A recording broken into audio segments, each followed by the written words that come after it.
अस्सलामुअलैकुम, welcome to kitchen of mother care. खुशामदीद कहते हैं आपको अपने किचन में। उम्मीद करती हूँ आप खैरियत से होंगे। और आज हम बनाने वाले हैं अपने किचन में चिकन कोफ्ता। चिकन कोफ्ता की इजी रेसिपी है। ऐसे इंग्रेडिएंट्स नहीं ऐड करेंगे जो आपके पास मौजूद ना हो।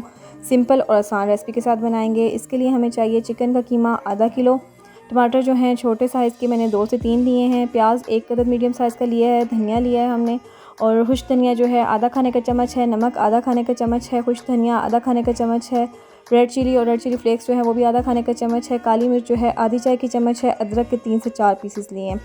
इन सारे इंग्रेडिएंट्स को आपने जो है वो ग्राइंड कर लेना है और अच्छा सा इसका पेस्ट बना लेना है।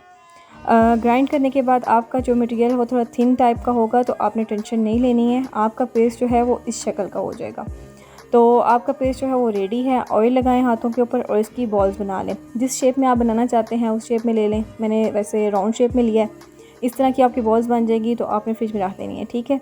उसके बाद हम ग्रेवी की तरफ चलते हैं। मीडियम साइज़ के 2 प्याज लिए हमने। ऑयल जो है 1 कप लिया है। ऑयल के अंदर हमने प्याज डाल के फ्लेम को ऑन कर दिया है। लो फ्लेम के ऊपर इसको फ्राई करेंगे, अच्छे से फ्राई करेंगे। और जो है फ्लेम हमने ऑन कर दी है।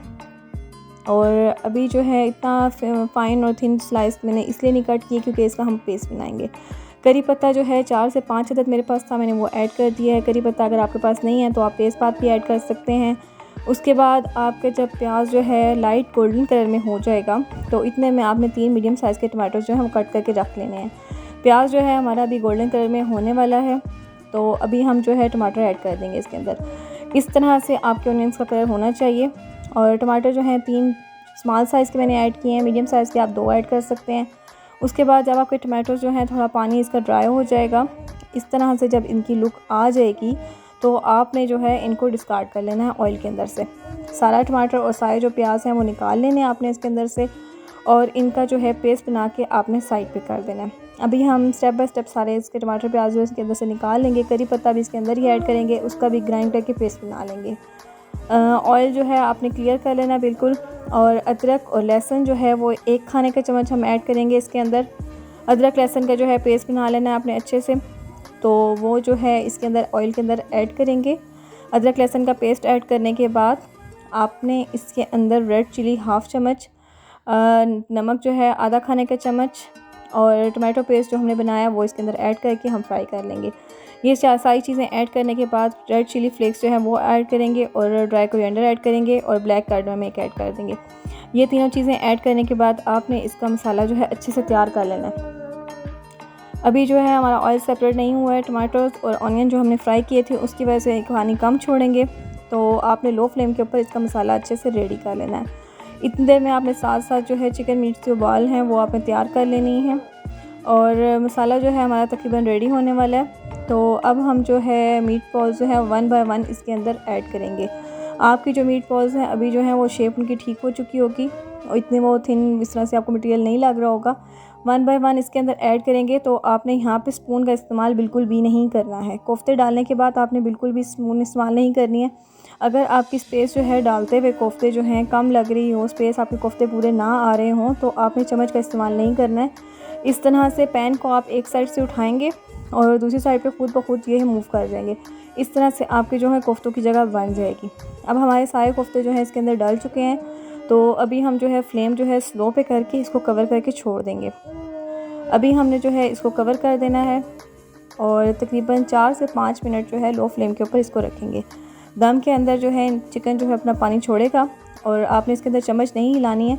इस तरह से आपने इसको मूव करना है ताकि ऑयल जो है कोफ्तों के ऊपर अच्छी तरह से आ जाए और कोफ्ते नीचे से जलना शुरू हो जाए। जिस टाइम भी आपने कोफ्ते हिलाने हैं, जब ये कच्चे होंगे, तो आपने इसको पैन को यूँ हिलाना है, शेक करना है। इस तरह से कोफ्ते जो हैं खुद ब खुद इनकी टर्न जो है वो चेंज हो जाएगी। इस तरह से कोफ्ते आपके टूटेंगे नहीं। अभी हमारे कोफ्ते जो हैं वो तकरीबन जो है हाफ़ कुक हो चुके हैं। तो अब हम स्पून का इस्तेमाल करेंगे और अच्छी तरह से इसका मसाला जो है वो रेडी कर लेंगे। मसाला अच्छी तरह से रेडी करने के बाद इतनी देर में हम साथ जो है तकरीबन 1 गिलास या 1.5 गिलास जो है पानी वो गर्म होने के लिए रख देंगे। कोफ्तों के अंदर कभी भी आप ठंडा पानी इस्तेमाल नहीं करेंगे। कोफ्ते जो आपके हार्ड हो जाते हैं वो इसी वजह से हार्ड होते हैं कि ठंडा पानी इस्तेमाल करते हैं। आपने इसके लिए गर्म पानी इस्तेमाल करना है, और गर्म पानी इतना गर्म होना चाहिए कि जैसे ही आप डालते जाएँ तो बबल्स आना शुरू हो जाएँ। अभी हमारे कोफ्ते जो हैं वो अच्छी तरह से भुनने वाले हैं। हमारे कोफ्ते जो हैं सही तरह से भून चुके हैं। मसाला आपको नज़र आ रहा होगा कि ऑयल जो है वो सेपरेट हो चुका है। तो अब हम इसके अंदर जो है गर्म पानी ऐड कर देंगे। आपको अब नज़र आ रहा होगा पानी ऐड करने के फ़ौरन बाद ही बबल्स आना शुरू हो गए हैं। इसकी मतलब ये है कि पानी हमारा जो है वार्म था। तो अभी जो हम हैं इसके अंदर इतना पानी ऐड करेंगे कि जितनी आपने ग्रेवी बनानी है। अब पानी ऐड करने के बाद इसको कवर करके हमने छोड़ देना है। कवर करके छोड़ देंगे। जब हमारी ग्रेवी जो है वो रेडी हो जाएगी, जितना हमें पानी चाहिए उतना जब हमारा पानी जो है वो कम हो जाएगा और कोफ्ते जो हैं अच्छी तरह से पक जाएंगे, तो इसके ऊपर आपने धनिया, सब्ज़ मिर्चें ऐड कर देनी हैं। अब हमने सब्ज़ धनिया और मिर्चें जो हैं इसके ऊपर ऐड कर दी हैं और गरम मसाला थोड़ा सा हमने डाल दिया है। अगर आप कसूरी मेथी डालना चाहते हैं तो वो आप भी डाल सकते हैं, लेकिन मैंने नहीं डाली। हमारे कोफ्ते जो हैं वो तैयार हो चुके हैं। उम्मीद करती हूँ आपको रेसिपी पसंद आई होगी। अगर आपको मेरी रेसिपी पसंद आई है तो प्लीज़ कमेंट्स में ज़रूर बताइएगा और मेरे चैनल को सब्सक्राइब कीजिए और मुझे ज़रूर बताइए कि आपको मेरी रेसिपीज़ कैसी लग रही हैं। आज के लिए अल्लाह हाफ़िज़।